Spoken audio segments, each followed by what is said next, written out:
Hi, I'm Jase Hawkins, and this is Uncommon. Uncommon is a production by Neuralle, a full-service digital agency. If you want to grow with a premium agency and have the ability to work with Jordan directly, then learn more neuralle.com/media and request a callback. That's neuralle.com/media. My name is Jordan Michaelides, and I'm your host on a show where we dig deep on unique individuals. If you like the show, subscribe. We would love that. It gives us a lot of support and helps us keep things going as well. You can always give us a nice little like, which is always useful. Show notes are down below, just in the comments section. You can also find a link there in the description. It's neuralle.com/podcast for all previous episodes. If you want to listen to the audio, if you don't want to be watching it on YouTube, you can find us on all your good podcast apps. That's Uncommon Show. You'll be able to find us everywhere. If you want to see behind the scenes with us, what we're doing each week, search Uncommon or at Uncommon_show on Instagram, and you'll find us there. But what can I say? Thank you so much for checking us out, and let's get into it. My guest this week is Jase Hawkins, one half, or the other half rather, of Jase and PJ, famed radio personality and the guy I grew up knowing as Labby. Oh, it makes me feel old. I know. How are you? Yeah, good. Thanks for having me. I was thinking about, what do I do for icebreakers, and that was part of what I reached out to PJ on. Icebreakers? I've been here having a coffee for the past 40 minutes. I don't think we need an icebreaker. No, but what we often try to do is show that we've done our work. Oh, yeah. So very different to our show. Yeah. One of the things, though, that you will laugh about this. So there's two things. The KIIS outro song. We're very disappointed that they changed it. Oh, yeah. I missed the old female version that ended last year. Yeah, new year, new packaging, bit of a refresh. Yeah, I don't know. I feel like that one, it was very memorable. Yeah, but it's like, remember watching Rove live? And then, it'd come Christmas time and then Rove would come back and I'd be like, the set's orange now.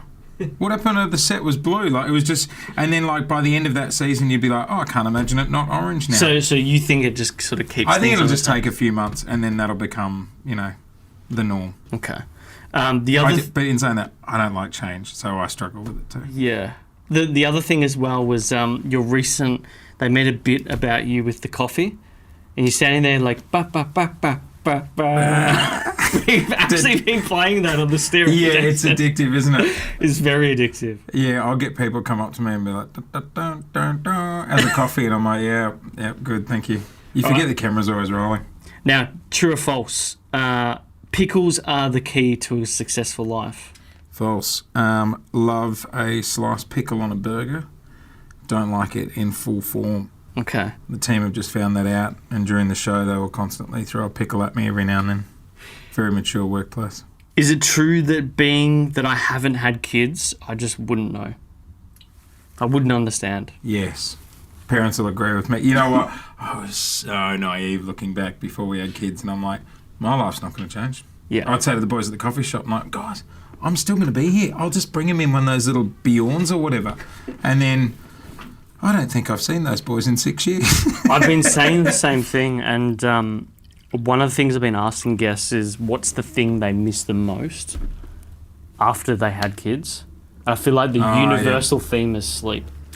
Yeah, sleep doesn't bother me because we've just recently gone on holidays. We're over in Bali for a couple of weeks, and I... Of course, yeah. It's the only place I go.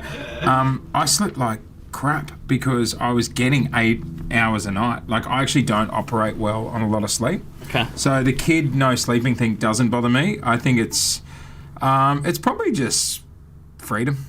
To be able to just to do what you want. Yeah, I mean, don't get me wrong. I love being a dad, and it's a totally different way of life. It's just more the freedom to be able to go, all right, well, there's flight specials to Hawaii. Let's go there tomorrow. No, we need to organise car seats and we need to pack bags. And that's what Shura was saying when he was in here on Wednesday, is that when you're a parent, you've just got there's like a low hum of anxiety in the back of your head. Yeah. Like, for the rest of my life, I will worry, are they safe? Where are they walking? And it can be little things as well. When they're young, it's like, are they breathing? Are they eating correctly? And then when they're at school, it's like, are they being bullied? Do they have enough friends? Yeah, like we were discussing today on the show, by Ryan, a footballer, just recently posted a photo of him and his daughter for her birthday. And he was giving her a kiss, and he said, I'm the only guy I can kiss her, and it sort of divided the internet. And we're having a chat about it on the show, and then I'm just like, oh God, my kids have got to deal with, do they do a social post?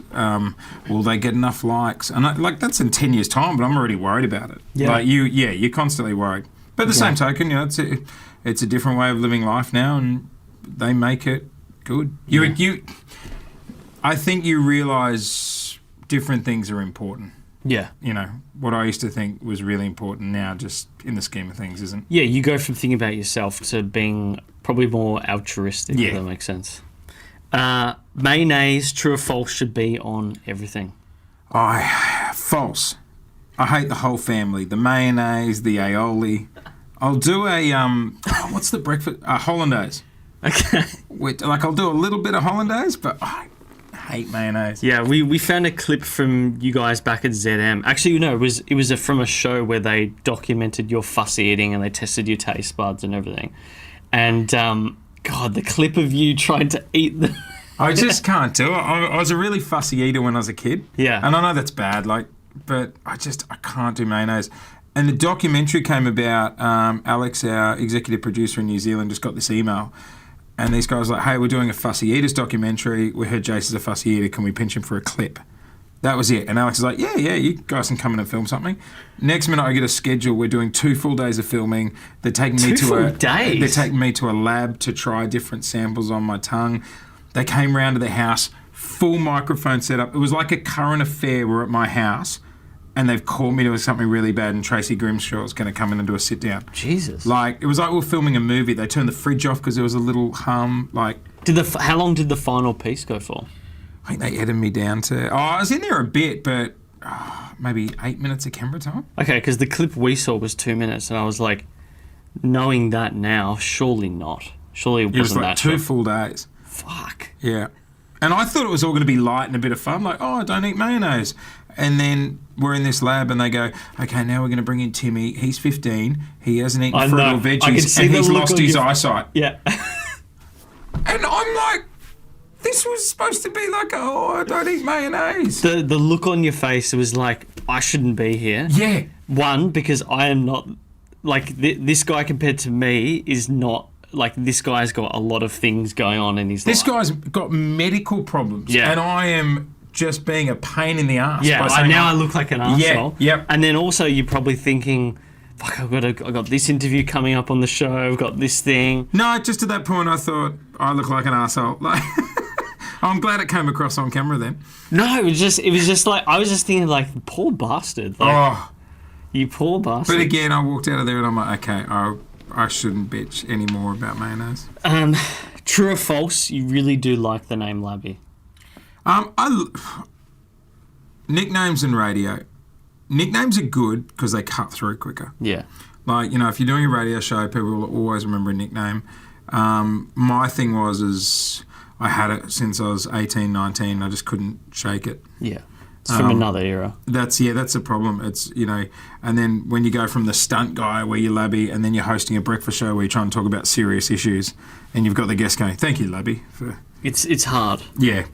Yeah, I want to get into that time in New Zealand, how you shook that nickname, because that in and of itself is a significant effort. Because one of the comments on the group is why didn't he bring the nickname Labby back to Australia? New Zealand for me was, I was doing breakfast radio in Brisbane. I'd been doing it for maybe 6 or 7 years and was doing it with a couple of friends. So I was getting along, didn't not like the people I was on air with or anything, but I think I was just, it's so hard. Radio, unless you're in complete agreement with the person you're on air with, if people have different ideas of what they want the show to be, then it's never going to be perfect. And, I was on air with friends, but we all wanted to do sort of something different for the show. And so I was enjoying it, but then I was starting to get over it, and I promised myself the minute I wasn't enjoying radio as much, I was going to get out. If I started to turn a little bit bitter towards it, I'm out because I loved radio. That's all I wanted to do growing up. And then an opportunity came to, break contract and move over to New Zealand. And we only had one kid at the time. Felix was one. Lou and I were just like, it's a sea change. Do we do it? So it was that fork in the road moment. If we're ever going to do it, now's the time. Yeah, because I was thinking, like, why move further away from Bali? Tell me about it. It's an extra 3 hours. But obviously that's one of those moments where you've got a real opportunity just to do something different. Yeah, and I think looking back, like Lou really liked Brisbane. I think I was definitely in a small stage of depression by the end, being in Brisbane. Why was that? I think just I was complacent at work. I'd been doing the same thing for so long. Yeah. I was losing the element of being challenged. Yeah, I think you were there 7 years, right? Yeah, and then when, you're not being challenged, then you're going out more. I was still getting used to being a dad because Felix is only one, and, like we were talking about before, it's such a change in life. So when New Zealand came up, I remember saying to Lou, for me, I'd love to do this. Like, I feel like I need to do something drastic to change my life right now. Yeah. Let's go back to before you moved back to Brisbane, so when you were originally in Brisbane. One of the great questions that was in that group was, who did you grow up listening to? I said before I grew up listening to the Top 30, Kyle and Jackie O, on syndication. I think it used to start at like 8 p.m. Hot 30, the branding didn't cut through. Not Top 30. Hot 30. I just knew it as Kyle and Jackie O. Yeah, I grew up listening to Jamie Dunn. Do you remember Aggro the Puppet? Yeah. Yeah, so the guy that did the voice of Aggro the Puppet, Jamie Dunn, hosted a breakfast show in Brisbane, and he was like the king of breakfast. He was on there for, I don't know, maybe 15 years, and like I grew up listening to him every day. If I heard the Black Thunders were in my area, I'd be jumping on my bloody push bike and belting down there. I'd be begging mum and dad to take me to the park if B105 were doing a barbecue. Like, just the Black Thunders, they were it. a mystical thing. You'd get one can of Coke. But fuck, it just tasted better because you knew it was free and it was out of a Black Thunder. So I loved radio. And then when I was 17 in year 12 doing a film and TV assignment, I chose to do it on radio. So I emailed B105 and emailed Triple M and was like, can I come in and film your breakfast show and interview them? And B105 didn't, it wasn't Jamie specifically, but just B105 didn't get back to me and Triple M did. And I was like, oh, damn, like I've grown up listening to B105, but I'll go on to Triple M and I'll film it. Went in, filmed the breakfast show, met Sammy and Dean. They were lovely, made me feel welcome. I walked, and this was the biggest lesson I learned from this. I grew up my whole life, 17 years listening to B105, right? Religious listener. Went into Triple M one day. Didn't get the opportunity to meet B105. Met the Triple M guys. They were lovely. I walked out of that building. The next day I listened to them.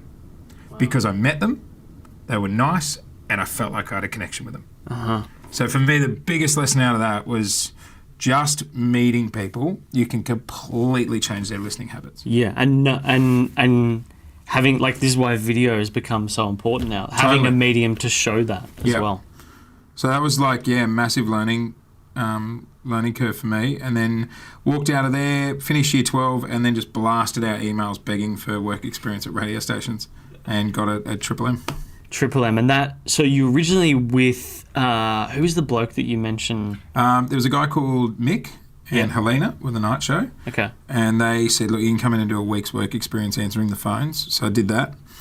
And then at the end of the week, I said, can I keep coming in for free? So I did. Maybe a month or two later, Mick got fired and this crazy guy called Kyle Sandilands came in. I think he was in Townsville at the time. Kyle comes in. They're like, this is Jase. He's answering the phones. Kyle's like, cool. Another 6 months went by. I'm still going in every night. And then one night, I stuffed up. Kyle threw a CD across the room, said, what the fuck are we paying you for? I said, you don't, I'm a volunteer. And then, he went into the boss's office the next day and was like, all my bonus money, can you pay him? And so you were working with him at Triple M and then he got poached to... He got moved down to Sydney to work with Jackie. Yeah. And said, come down with me. Okay. Because that's the other lesson I've learned. If you have certain team members or certain people you come across in your career and you get along with them really well, keep the team. Yeah. I've noticed that about you. I've noticed like the way that you're very focused on team. Like I remember the Daily Talk Show you spoke about. You could never do a show where you were in Bali, and then the rest of the team's in the studio. When we were in New Zealand at one point when we were looking at moving back, they offered us the opportunity to extend the contract and I'd just do it from Australia. Right. And like some people would love that. But I'm like, the idea of me being in a room by myself, looking at PJ and the rest of the team on a monitor in New Zealand, and they're all fucking around having fun, that is so depressing. It is, because that's what we love as like humans. We want tribe. I'd shut my little laptop screen. Oh, see you guys. See you tomorrow. Shut the screen and be in a room by myself. And then you go sit at home on the couch. Yeah, and they're over there having fun. I'm like, all right, 22 more hours. Dial them up on FaceTime. Oh, that is so good. I know you spoke about. There was that clip that the fucking media went ballistic about with Kyle dogging you on Tamara. That was like, I love how there's that one clip and then that is just everywhere. Yeah, when Pop Stars came out and I was the stunt guy and I think I had a crush on Tamara. Yeah. And Kyle's like, nah, don't go there, mate. And then it turns out he ended up hooking up with her. Yeah. I think what really... We joke around about it. I think I mentioned it at their wedding while doing the speech. Really? Yeah. Fuck. So I know that I feel like whatever feelings you may have for Kyle, the guy has clearly taught you a lot about the business. Massive. We get along now. Yeah. We went through a patch where we didn't speak much, but like we're back to, the way it was. We speak every now and then. If I've got any massive dramas, I'd ring him and ask him for advice. Mm. Is there a particular thing that you've learnt from him to this day? Team's the big one. Yeah. And anyone working on the show, make them a character. That was the biggest thing I think Kyle taught me, because it's like, even when I was just like that shit kicker phone guy at 18, they made a massive character out of me. And like I sit there and we've got a team of 10 or 11 of us now. And it's like, if I've had a bad day yesterday and I haven't gone out, I've got no personal stories, PJ's having a shit time with her boyfriend, they're fighting, so she's a bit depressed, she's got nothing to talk about. Why not use it? I've got 9 other people there with fucking crazy lives and stories. Yeah. It takes the pressure off you. Exactly. And I love how you've done that. You're right about creating that character. The character. It's an ensemble cast. Yeah. And then there might be someone in the team where you're like, oh yeah, I like listening to Jason PJ, but oh my God, I love Tona Roddy. Yeah. And I really connect with her. Or, oh God, producer Alex, like he's so like me. I love how I actually went through the list. I feel like one of these may have left, but Veggie Boy. Yeah. Producer Salami. Yeah, Salami's gone to Dancing with the Stars. All the nicknames. We've got a new girl now, Jane, her name is, and she's lovely. We were deciding between calling her the Terminator because she doesn't show much expression, and then we ended up, someone said, what's Jane's background? We said, she used to be in management. Someone goes, you're not a fucking narc, are you, Jane? And we're like, that's it. She's the narc. She could be a spy for HR, so now we call her the narc. But it's the way I figure it is, I want to create like a sitcom. Yeah. I like a sitcom feel. Yeah. And I think you mentioned that in the interview with the Daily Talk Show. You spoke about how the business is changing. It's going, because now that everything's being democratized, the fact that we can publish this stuff, create this in literally a bedroom in our house, the Daily Talk Show as well, as podcasters, it's sort of applied this pressure on, I guess, the radio business to get better.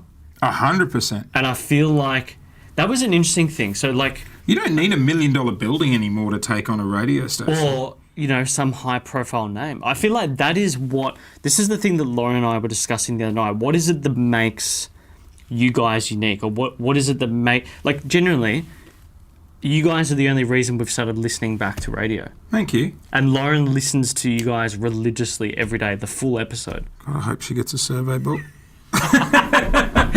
I say thank you because that's like that to us. That really means something. Whenever we meet people and they're like, "Oh, I love the show," it's like we're not taking that for granted. Like we work our fucking ass off on that show. Well, and you've said that like we're not these big high profile stars, but I feel like that has allowed you total creative freedom. It's like okay, well, I'm not this high profile, because my dad will listen to Triple M. He's like, "Oh, isn't Eddie funny?" And I'm like, "He's just Eddie." You know what I mean? Like, you're listening to him because you love him. Yeah. Do you know what I mean? And if he left, you'd stop listening tomorrow. But you're right, the pressure's off us a little bit because, God love, if Fife says a comment that I say in the morning, the paper's going to pick up Fifi's comment and judge her a lot more than me because I'm a nobody. So we get away with a little bit of murder. You know what I mean? It's always like, it's so much more fun trying to get to number one than holding on to number one. Yeah, it's a lot. And I feel like, at least in Australian and Kiwi culture, we love the underdog until they're not.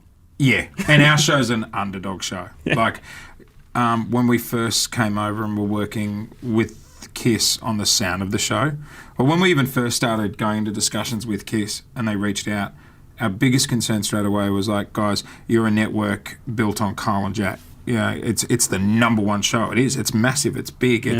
It's chest beady. We're proud. We're number one. And we're really scared because we're like, that's just not us. And our brand just won't work like that. Yeah. And to their credit, they totally got that straight away. And I think it's something that we probably spent the first year working with KIIS on a lot.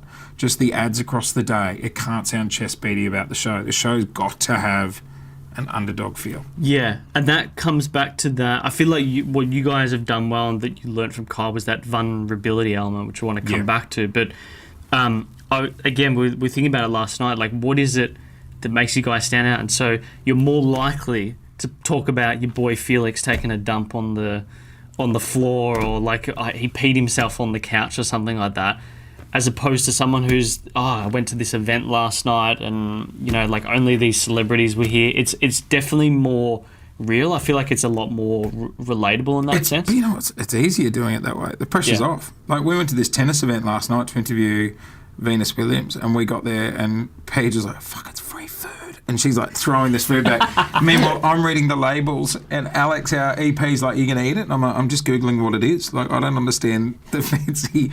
And then we were sitting backstage and this new producer, it's just started with us, the Narc. She used to work on big shows.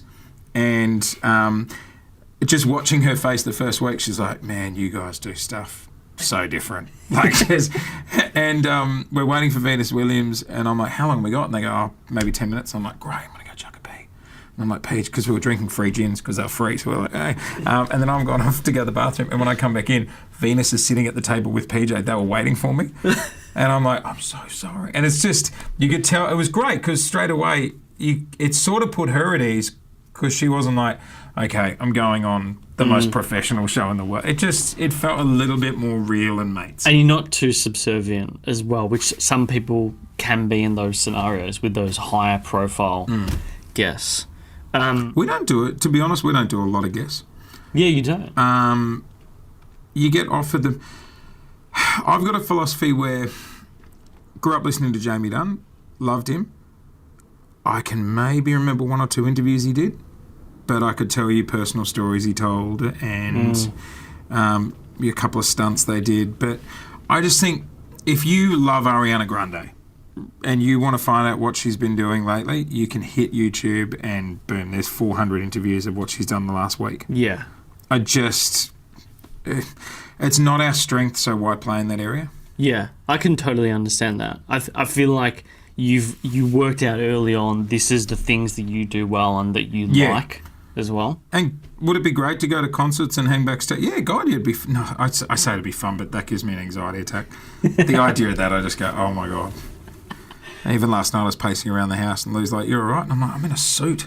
I'm going to interview Venus. Like, I just want to sit at home and eat Ben and Jerry's and watch Netflix. Like, this isn't me. When you're thinking about that vulnerability thing I was talking about before, do you think that was a Kyle thing as well that was ingrained in you then, or do you think you've always sort of had that? I definitely didn't have it. I think in hindsight I got breakfast radio too young in Brisbane. I got it when I was 25, and at 25 you think you know everything and you think you know the world. And now I look back and I'm like, what a naive little fuck I was at 25. I came into Brisbane doing crazy stunts and all this, and, you know, the demo would have been 34-year-old female going, who the fuck is this guy? Yeah. Like, my biggest problem at 25 was Nudie bringing out a new range of jeans, you know, and, like, just at the time you think you're relating. And I just got it too young. Yeah. Yeah, it's funny seeing those those older ads. Yeah. Who else did you have on that show? When I first signed on, it was with a girl called Camilla from Big Brother. That's right. And a comedian called Stav, who's still there. And Stav! And then Camilla left and a girl called Abby took over, who I used to date back in the Black Thunder days. No way. Yeah. So they were like, hey, we've got Camilla's replacement. It's a girl called Abby Coleman in Adelaide. Do you know her? Or have you heard of her? I'm like, oh, yeah. Yeah.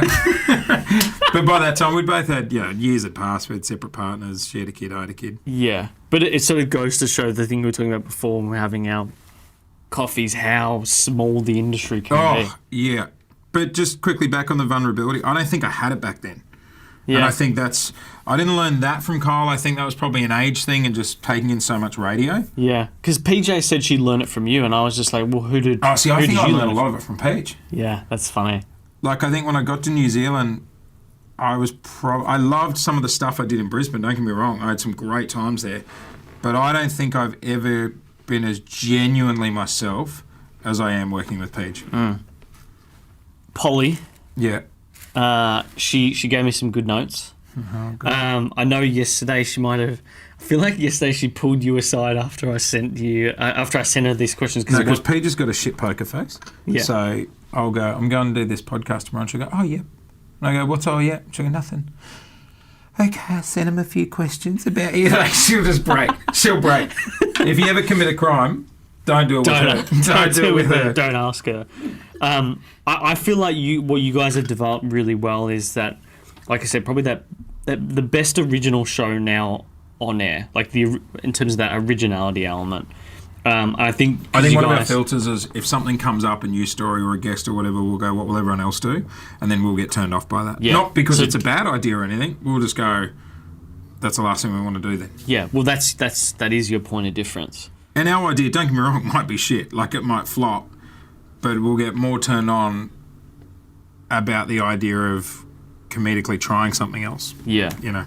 She said to me that that she loves your creativity, and I think she loves the ability that you have to create that team environment. I think going back to what you're saying about what you learnt from Kyle, and she wishes she could tell you more often that she says you're bloody good at what you do. I feel like she might have said that. She grabbed me in the hallway yesterday and said it. Yeah. And then we're in the studio this morning, and we're off air, we're in a song, and I looked at it. Franco, our video guy, was in there, and I was bored. We're just shit staring each other, and I looked at it this morning, and I'm like, I really liked when you grabbed me in the hallway yesterday. It was a special moment. And Franco, our video guy, turned around and said, what the fuck? And I'm like, out of context, I'm like, oh yeah, I can see how that sounds. The look on her face as well. But I think the advantage is Paige and I had similar upbringings where parents were still together. We're very fortunate. Parents were still together. She had older brothers. I had older sisters.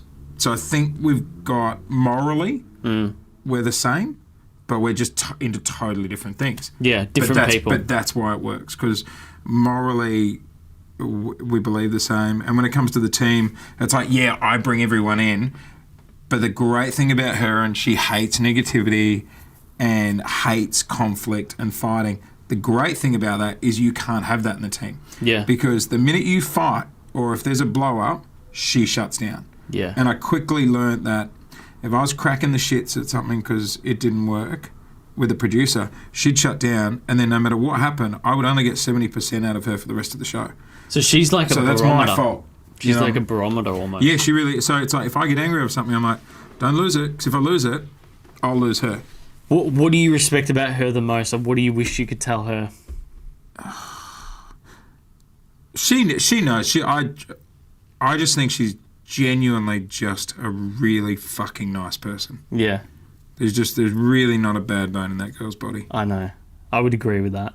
It's quite funny, and I feel like a lot of people see that in themselves. I think that's why she's liked. Yeah.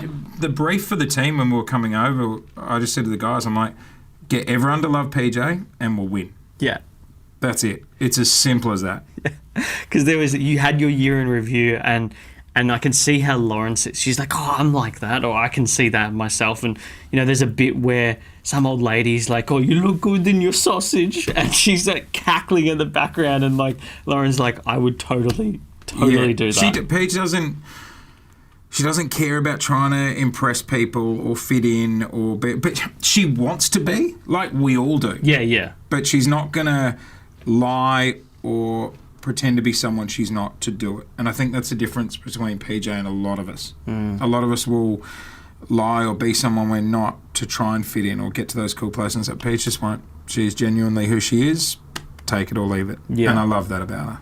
Yeah, and it's amazing to have that person in the team that is that barometer, or that that you can start to look at them for what the vibe is like. She's totally changed me as a person. Really? Yeah, just chilled me out a lot.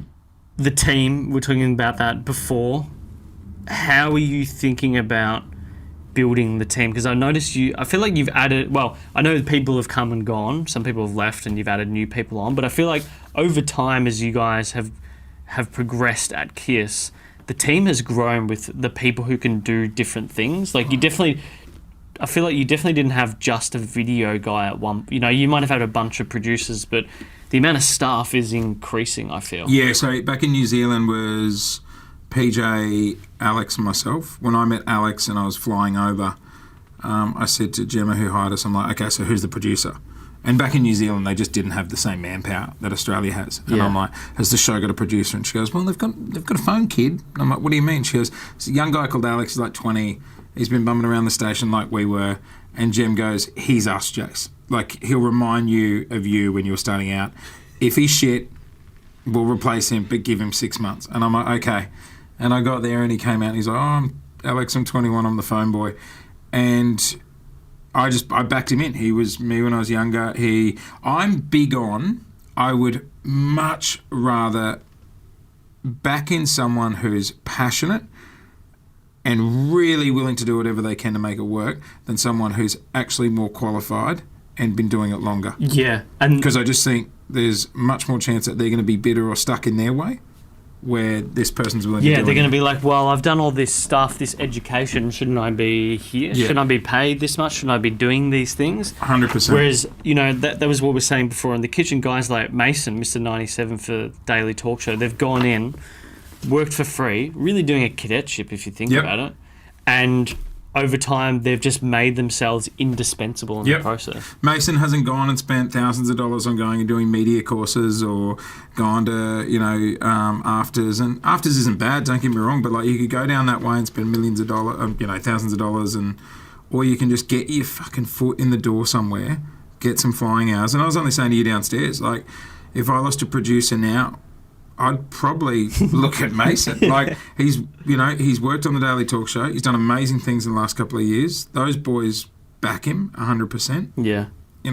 That's the sort of people I'd rather get. That's why when KIIS approached us about coming over, there was no way we weren't coming without Alex and a couple of other team members. It just wasn't an option. What do you want? Because one of the things that I was thinking about is you spoke about in the Daily Talk Show how you recognise now that radio is about a show as opposed to, and this is like I was saying before with the advent of video, it really has become that. I was actually saying to PJ that I would love to watch the entirety of you guys for the 3 hours. I know you publish the clips. Stream. Yeah. I would just love to see that thing in hindsight because I don't have the ability to watch it. Well, you've got a life. Yeah, I have to work. It's like Lauren's in here doing all the creative work and she's like, oh, isn't it great? Like, didn't you hear this thing on the episode today? I'm like, well, I'm not sitting at a desk. Yeah. I'm out of meetings. We live streamed the 56-hour marathon we did. That's right. Yeah, and that just tripped me out that people would sit there at 2 o'clock in the morning and just still be watching. And I looked at Paige, I'm like, why? I didn't even say to him down the camera, go get a life. Like, I love you. Thank you for watching that. It's the fandom, Jase. You just got to deal with it. I'm like, we're not doing anything. You're waiting for us to die at the 46-hour mark. So the Daily Talk Show, they've got their 10-year goal. When you're sort of daydreaming in the shower about what does the show look like in years to come? You know what? What do you think? And this is one of the biggest changes that PJ's made with me. I was always about planning everything. Mm-hmm. I will do 2 years of stunts. From 2 years of stunts, I want to try and get a drive spot. Went to drive in Perth. Okay, now I want to get back to Sydney. Now I want to do breakfast. Went to Brisbane and breakfast. Paige and I, and it seems a little naive, but we've just got this thing where what will be will be. Yeah. Things are just going pretty well for us right now. Let's just enjoy it. I spent so long worrying about the next thing that I don't think I got to enjoy some of the stuff I had. Yeah. So it seems like having that, because I feel like restrictions are great for creativity. Like, as in, if you guys say to yourself, all right, we're not going to do planning, we're just going to shoot from the hip based on what is coming in that day or that week, and this is how we're planning our stuff. We realised one day that the show can be planned perfectly. Mm-hmm. If the vibe is off that morning, the show will be shit. Really? We could fucking have the biggest guest on at 8:10, the best stunt at 7:40.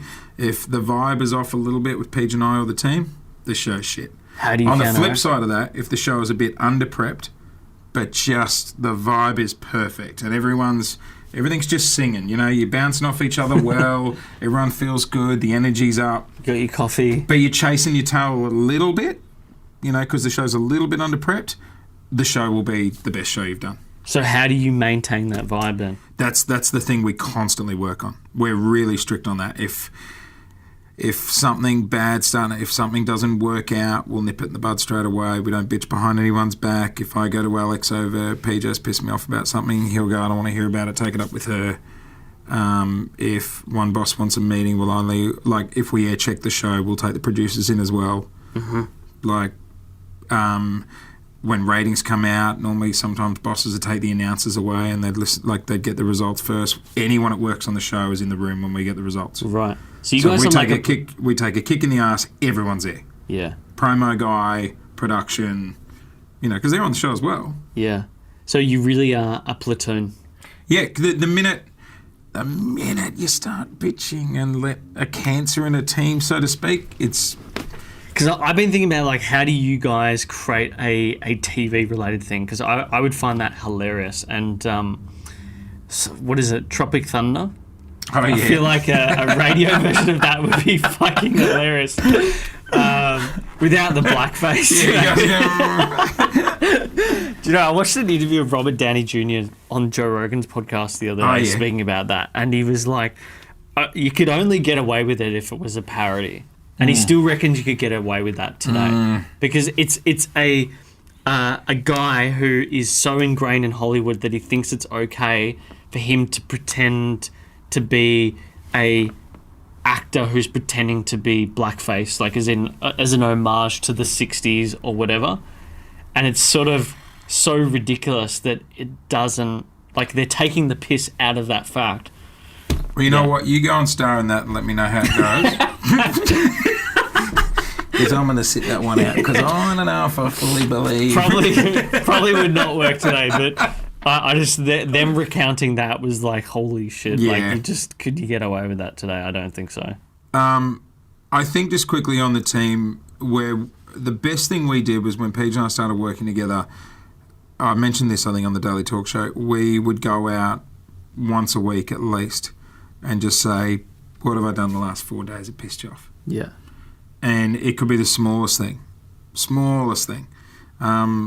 But if you've only been sitting on it for 2 days, it's not a big issue. Yeah. You bite your tongue and bring it up in 6 months, it can mean the fucking world to you. Yeah, it is a big thing.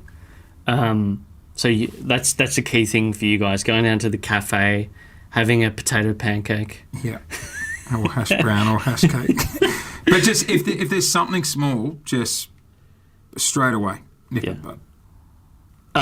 Breakfast. I feel like you've done mainly breakfast shows, but you've also, like, it's hard because you've sort of done was Hot 30 Hot 30 nights, so that was 7 till 10.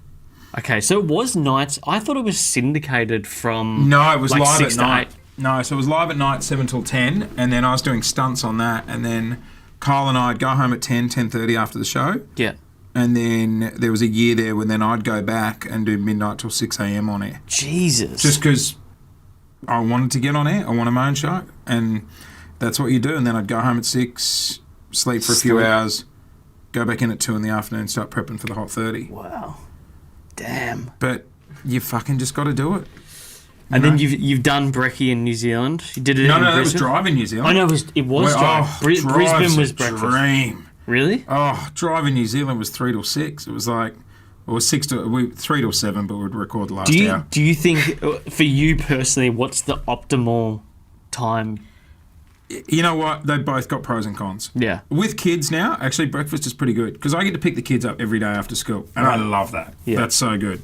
You know, if I can get out at a reasonable time from work, just get an hour or two by myself, and then go and pick the kids up in the afternoon, it's great. I love that. Okay. Drive.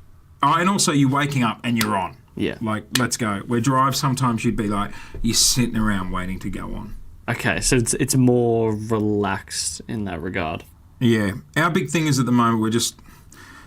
And will it work, won't it? But we really want to do a drive show in breakfast. That's how we describe the show. Yeah. We don't want to be we're breaking the news. Here we go. Yeah, you want it to be fun. Yeah. The unofficial slogan for our show is we won't make you smarter, but hopefully we'll put you in a good mood. I think that is that. Well, look, I asked Lauren like yesterday, is the podcast out yet? So that tells you something that it is entertaining enough that people want to, get on it. We're having a big discussion about the bushfires, like when we come back and what we do. And we were sort of talking, we definitely wanted to do something, but then the same token, we're like, you know what though, if I'm facing the fires, or I need to know where the conditions are, or I need to know what towns are being shut and stuff, you're not listening to us. Yeah. Like, we're not the show for that. You should be listening to news or ABC or... So it was like, okay, if people are going to listen to us, then they want a break or they want an escape. So there's no point not doing what we normally do. If you want the news, you'll listen to the ABC. If you want a break, come to us, then we've got to give you what we'd normally do. So we still touched the fires, we did it in a positive way, and we showcased like a hero every day. But we didn't, do a big telethon or devote the whole show to it. Yeah, I think for you guys to do actual people in that zone, I think that's like ABC territory. But it's easy to fall into that trap in radio. You sit there and go, all right, we're coming back, turn the whole show over to it. It gets ratings, unfortunately. If you think about it, I don't know if you've been doing this, but I've been tuning into the ABC every single day trying to see what's happening. I have, but then I've needed a break. So then I'll go to... like whether I'll download the Daily Talk Show or, just listen to a different radio station. Yeah. If I'm going to Nova for a couple of hours, I'm going there for music and an escape. Yeah. I don't expect that they're going to be giving me the latest in news. Yeah, that's a good point. Do you think there's something in particular that you've been able to condense and bring over to breakfast, or is it just that making it entertaining in particular? I think look, some people would say it's a negative, but I actually celebrate the fact that we're not going to be on the most breaking news.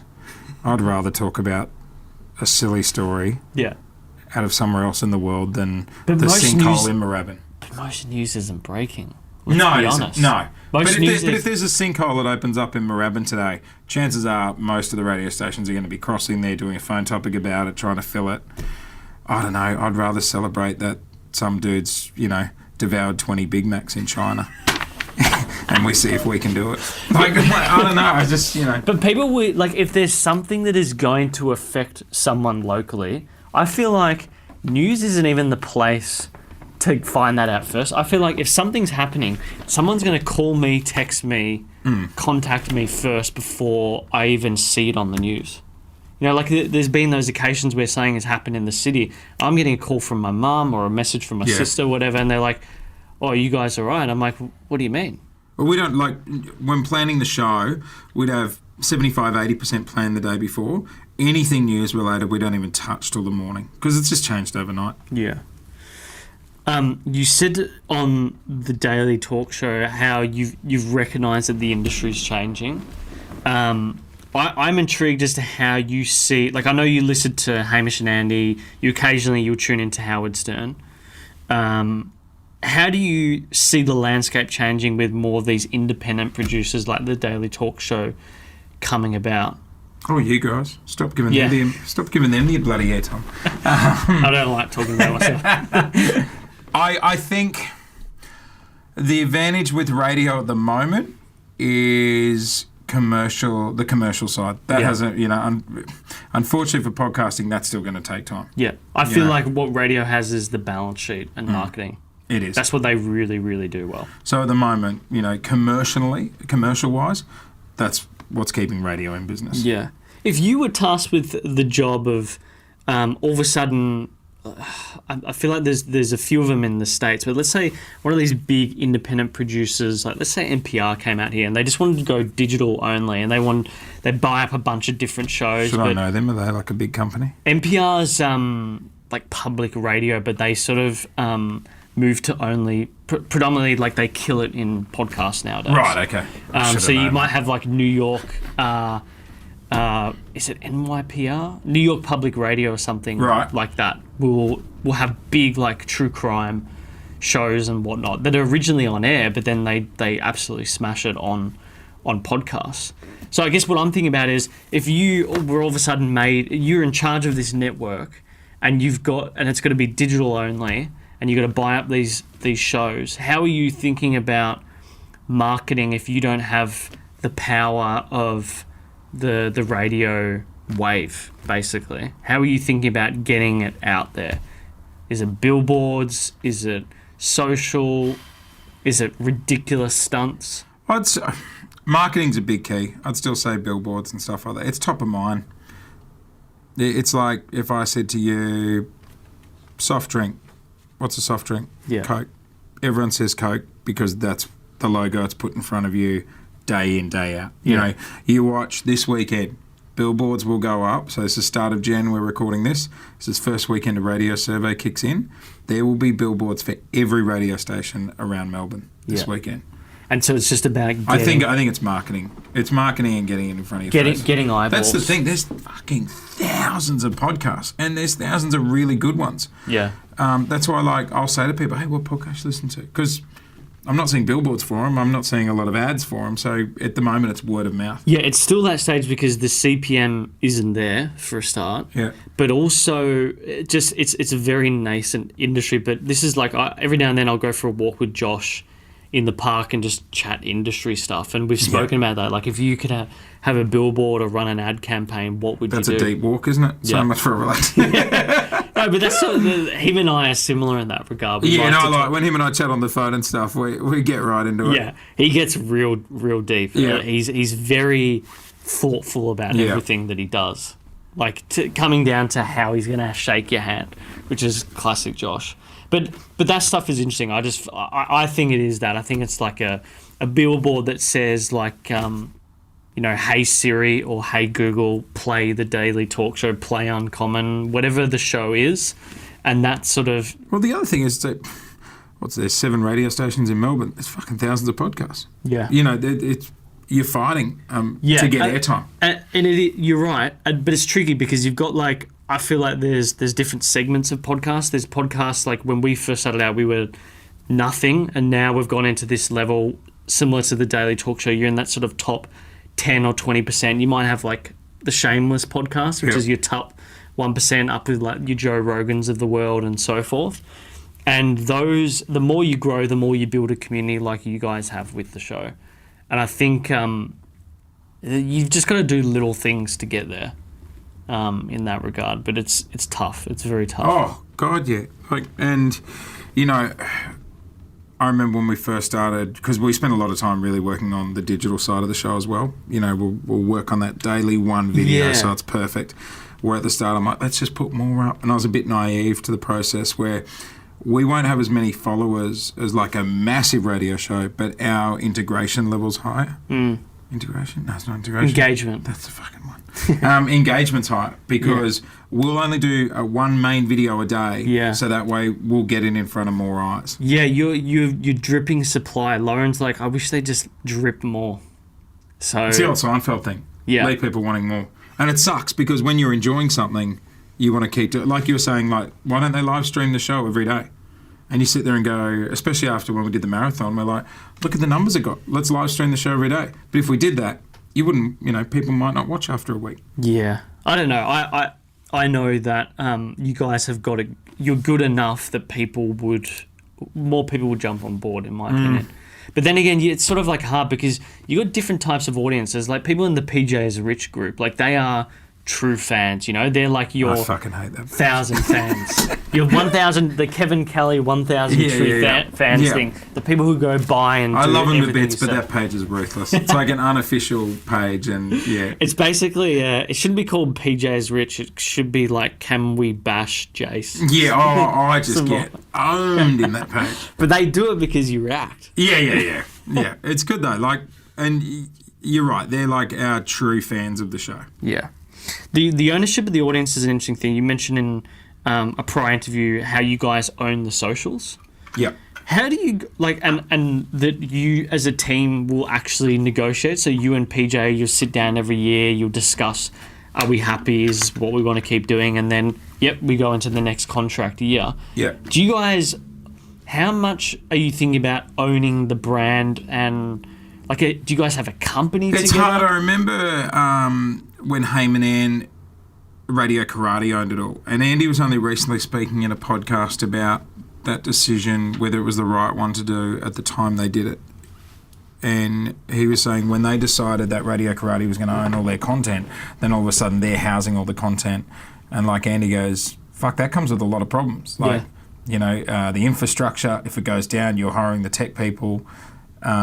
And if you've got the money and the resources to do it, that's great. Yeah. But I think you got to be careful biting off more than you can chew. Yeah. So for us, my dream is to have a roving enterprises set up.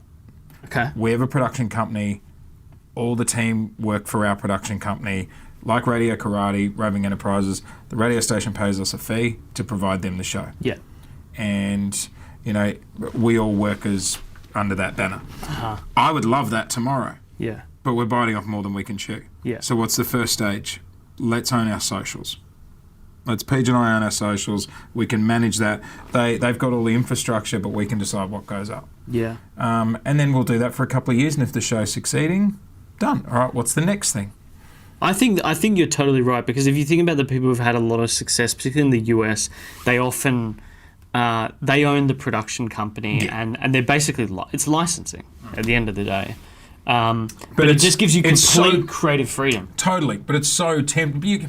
You got to learn to walk before you can run, though. As well. And you know, we were going great in New Zealand, but then when we came over to Melbourne, we were fucking nobodies. Yeah. You know, and we knew it was going to take some while, and we were going to take it in the ass. So why fight to own everything and be a production company at the start? Like, you're just adding more pressure. Yeah.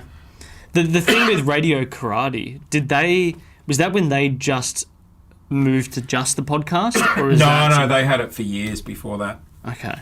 Yeah, they had it years. But like, you know, if the show goes really well and we're really successful in a couple of years and it comes time to renegotiating, then you know what? We don't want more money. We just want more ownership. Yeah. You can always negotiate for it down the track. And if they don't want to give it to you, then you go somewhere else. Yeah.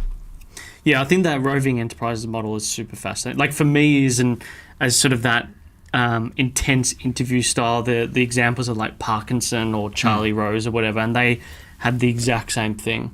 And that's really how you do it in this game, in that sort of one-on-one interview style. Yeah, and I think then you're in control of the culture as well. You got your team. Yeah, and we're big on like, you know, tonight is Sash, our newsreader's birthday, and everyone's coming, everyone's bringing partners.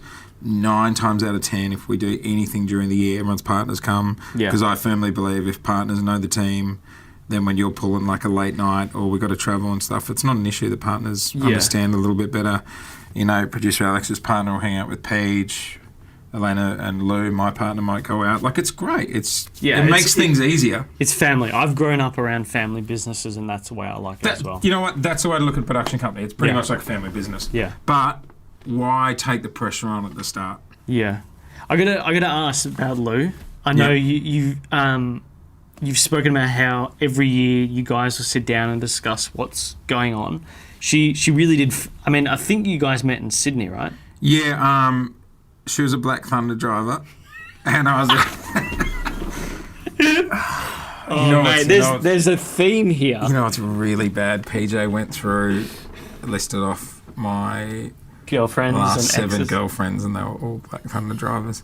I've spent my whole life in radio. What can I say? So that explains why when I said the radio industry was an incestuous industry, you just went, everyone, yeah. yeah.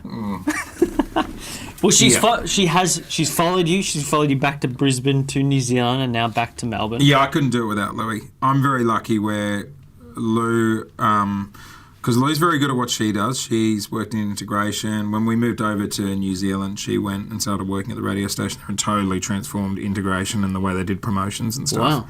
And she was great, and they did not want to lose her. I think they were a bit more disappointed in losing Lou than me. And she's very good at what she does.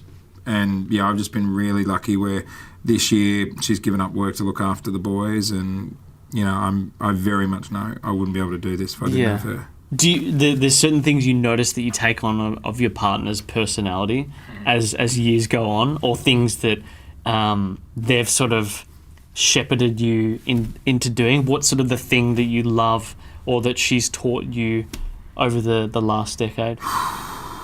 She's taught me. Like, as an example, Lauren, I'm very direct on email and conversation sometimes. Yeah, no, that'll be Lou. And Lauren has taught me how to soften things. Yeah, Lou will calm me when, like, because I know I'm a bit ADD and a bit erratic, so I'll go from 0 to 100 and then chill out again, and then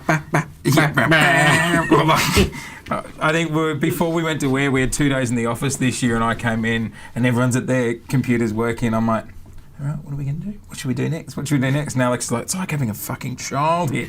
Yeah, like the other night, something happened behind the scenes with management, and something was discussed in a meeting it shouldn't have been, and I found out at night, and I was fucking ropeable. And I take it personally. I remember Chrissy Swan was talking on Craig Bruce's podcast, and she was talking about how she spoke to a program director one day, and he was saying, like, it's not personal. And she goes, yes, it is personal. Like, breakfast radio, I'm talking about my life. It doesn't get any more personal than that. Like, I'm talking about my kids, my family.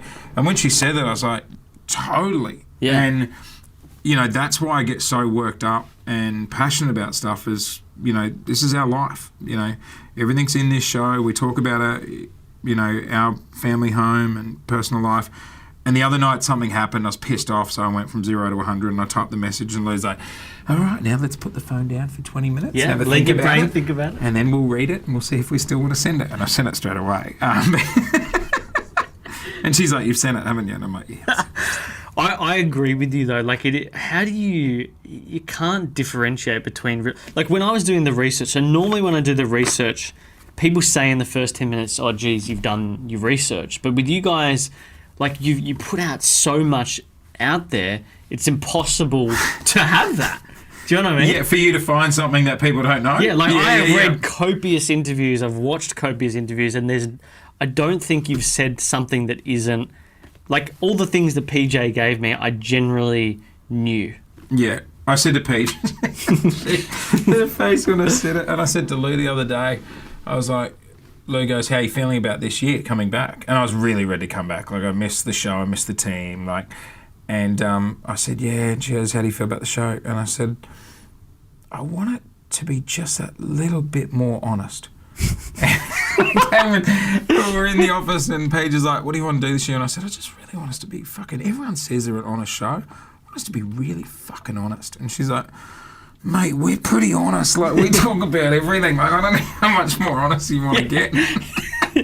I don't know how. The only way that you could be more honest is it'd become like Big Brother up late. Yeah, like, I think the only areas I hold back now, and again, I'm on air with someone I can completely be myself with.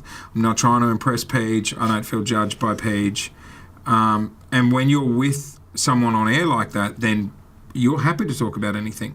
The only areas or topics now I hold back on are ones that relate to other people. Yeah. Like, you know, if Lou and I had a massive fight, I could happily go on air the next morning and talk about it with Paige in personal detail, but I won't out of respect to Lou.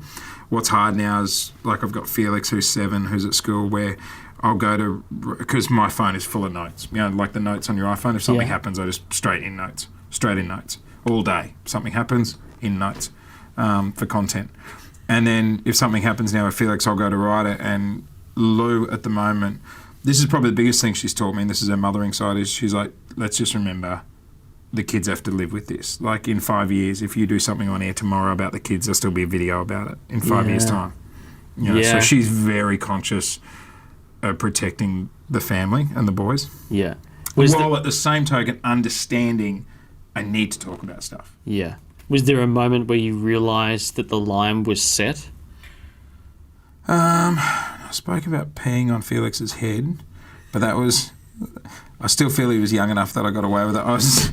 He was young, and he walked past the toilet, and I was in there having a pee, and he comes in, he's like, Dad, what are you doing? I'm like, oh man, I'm peeing, this is what you do. And he goes, oh, and he looks at my penis, and he looks at the water, and then he just wanted to see where it was going, so he put his head over the bowl so quick, but it happened so quick, and I'm like, oh, John!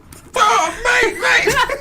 And that's the worst as well, because he's stopping you mid-pee. Yeah, and then he's run off down the house. Dad's pissed on me, and I'm running down the house, but I still need to pee, and Lou's like, what's going on? Like that was like a year or so ago, and it was a hilarious bit, but now I'm like, well, he's at school, like you couldn't do that bit now. You got to be careful replaying that bit from 2 years ago. Yeah. You know, because... I think if you can build him up, though, to understand why, like, 'cause I feel like a lot of parents...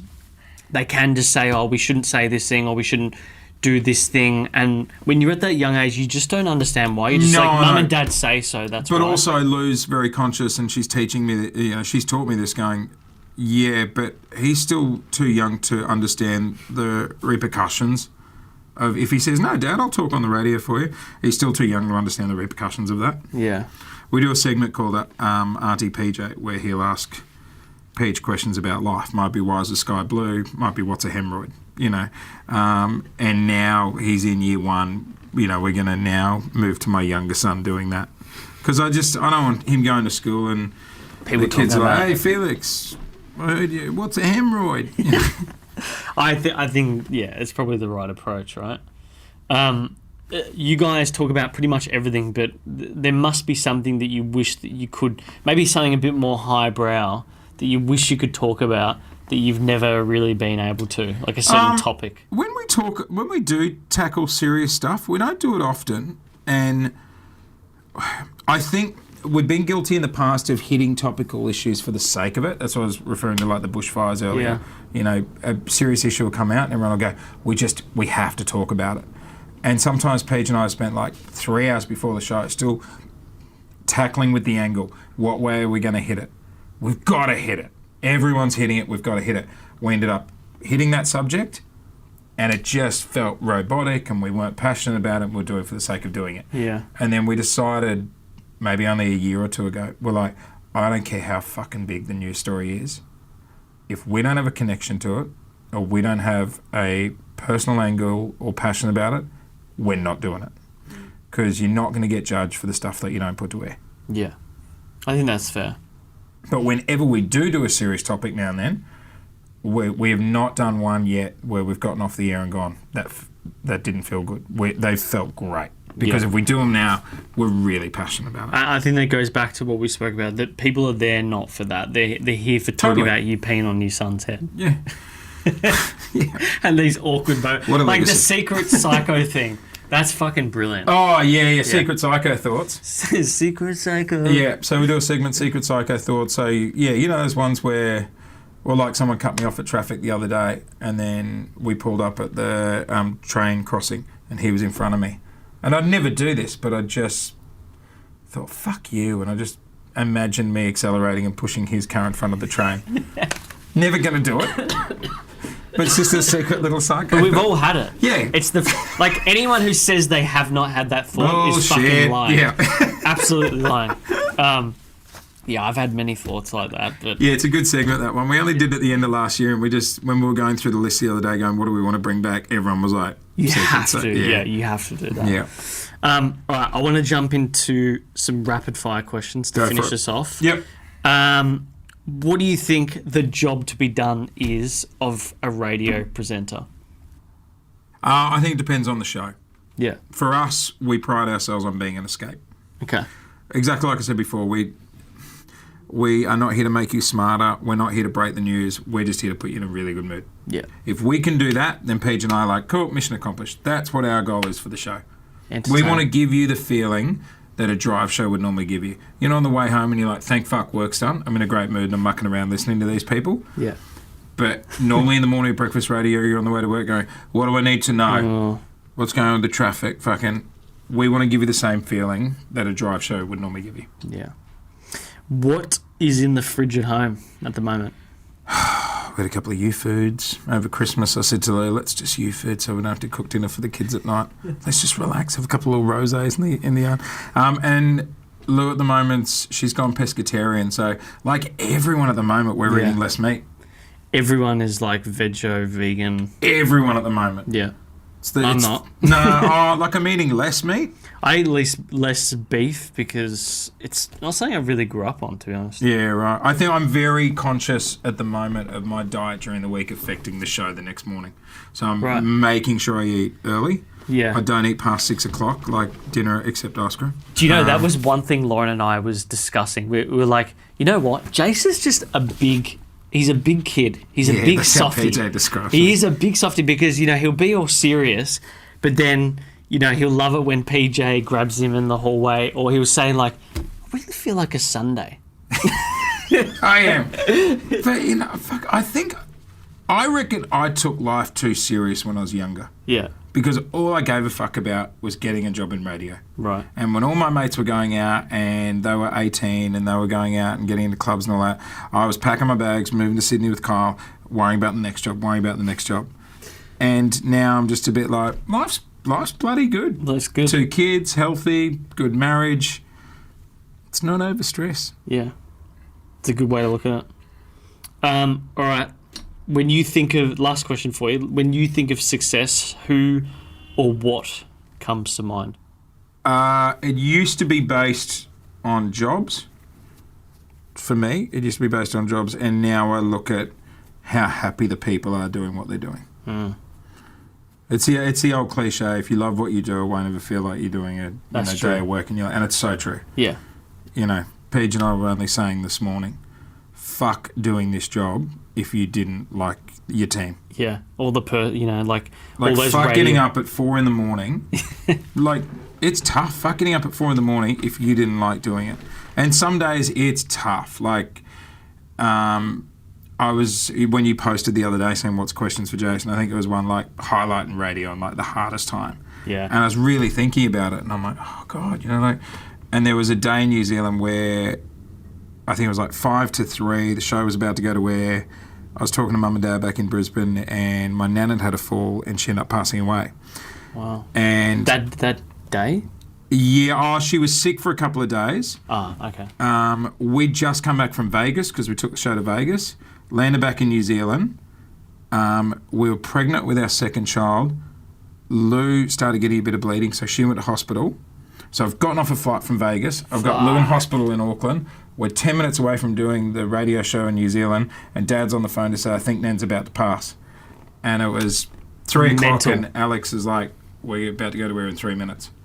And you do the show. And you just got to grit your teeth and go with it and pretend everything's normal. Yeah, the great thing is we're a bit on it. Like, with that, I wasn't brutally honest about Nan that day or anything, out of respect for the family, because some of the family didn't know and stuff. And I wasn't going to talk about Lou at that point, because out of privacy to Lou, she's in hospital.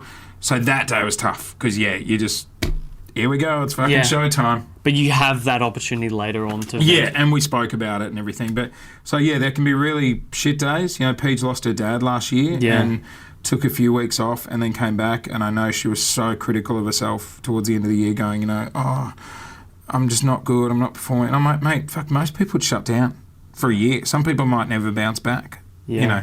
So it can be bloody tough in those situations.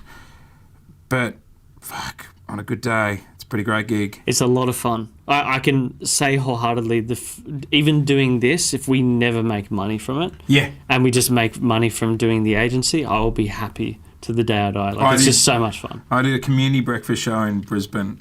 My mate and mine and I were like, let's do community radio. And we looked at the community radio stations and they were really shit. But the ethnic station, because the Greeks had some money, so they really pumped it into the station. So we're like, that's the one we'll work out. Better studio equipment. So the Italian program was on until 7, and then at 7 Italian music would fade. Foo Fighters would come on, and we'd be on till 8 o'clock. And then it'd go into like the Greek program. But honestly, I could have done that show for 10 years, and fuck, I loved it. Yeah. I had a ball. That's so classic of the Greek studio to just outlay fucking probably their life savings into it.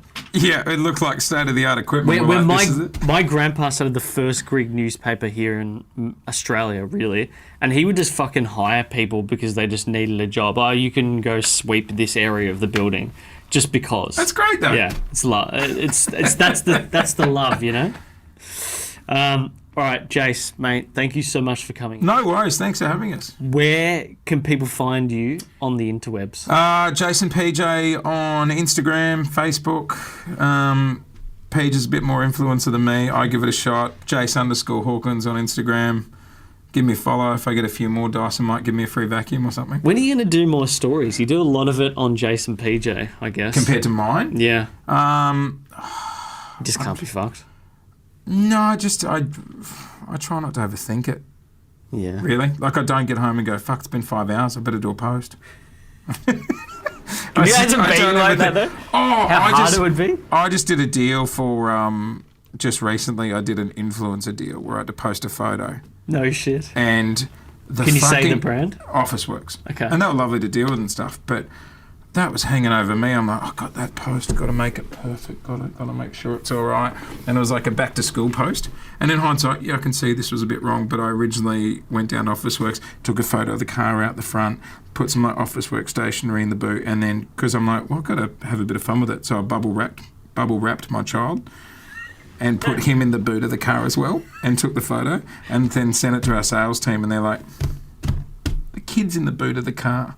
I'm like, I know, it's pretty funny, isn't it? And they're like, I'm like, yeah, okay, yep, good point. So what's the next day? Try back to Officeworks. Wrap Felix again in bubble wrap. This time we set up a trolley, and I put him in a trolley. And that was the one that was approved, and I posted it. But I'm like, I couldn't do this every day. Yeah, it'd just be fucking nightmare. Oh, like I know some people do it, and they love it, and they get free trips to Bali and a couple of swimsuits. Good on you. You would do it for that. Oh, I couldn't. All right, Jase, thanks for coming in, mate. No worries. Thanks for having me. That was Thank fun. you. Thank you so much for watching Uncommon and this week's episode. If you like it, smash that like button. If you want to keep up to date with what we're doing, please do subscribe. We would love that. We'd love to build this audience that we're growing here of Uncommoners. If you want to keep up to date with audio, you can search for us on all of your good podcast apps. It's Uncommon or Uncommon Show will typically find us. For social, you want to see behind the scenes this amazing studio that I'm sitting in, just search at Uncommon_show and everything will be there, including our weekly promos. But look, thanks so much for stopping by. Until next time, thanks for watching.